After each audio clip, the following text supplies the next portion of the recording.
வணக்கம். பனங்காட்டீஸ்வர், பனையபுரம் தேவார பாடல் பெற்ற தலங்களில் 231வது தலம்.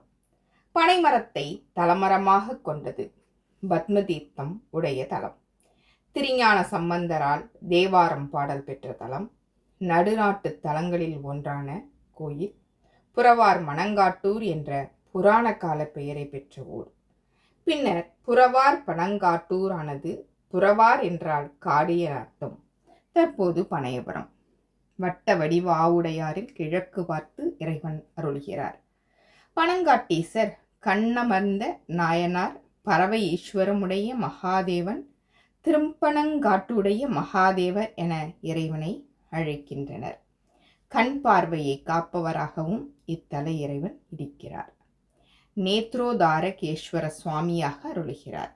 சிபி சக்கரவர்த்தி தன்னிடம் அடைக்கலமான புறாவுக்காக தனது கண்களை பறித்தளித்த போது இறைவன் காட்சி தந்து மன்னரை பாராட்டி மகிழ்ந்தார். ஆதலால் இந்த தலத்து இறைவன் கண் பறித்து அருளிய கடவுள் என பெயரை பெற்றார். மேல் 2 கைகளில் தாமரை தாங்கி அபய வரத முத்திரைகளை கீழ் 2 கரங்களில் காண்பித்து அருளுகிறார் தாயார். சத்தியாம்பிகை, புறவம்பை, மெய்யாம்பிகை என்ற பெயர்களில் அம்மன் அருளுகிறார். அன்னையின் முன் சத்தியம் செய்து வழக்குகள் முடித்து வைக்கப்பட்டுள்ளது. பனைமரங்கள் தலமரமாக இந்த தலத்தில் இருக்கின்றன.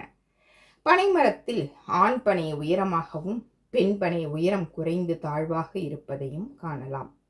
தட்சன் செய்த வேள்விக்கு போன சூரியன் தனது சக்தியை இழக்கிறார். இழந்த சக்தியை பெற வேண்டினார் இந்த தலத்தில் சித்திரை 1 முதல் 7ஆம் தேதி வரை தனது கதிர்களால் இறைவனை பூஜிக்கிறார்.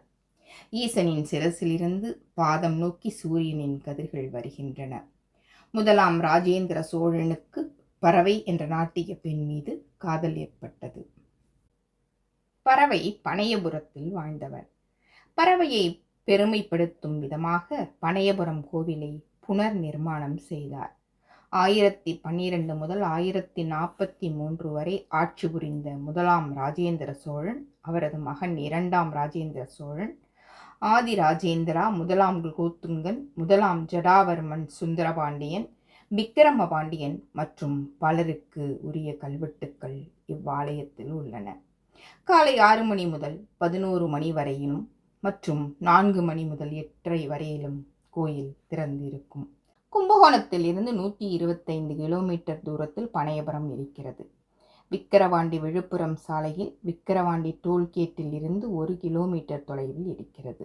கோவில் தொடர்புக்கு ஸ்ரீ கணேச குருக்கள் 94 44 89 78 61. நன்றி.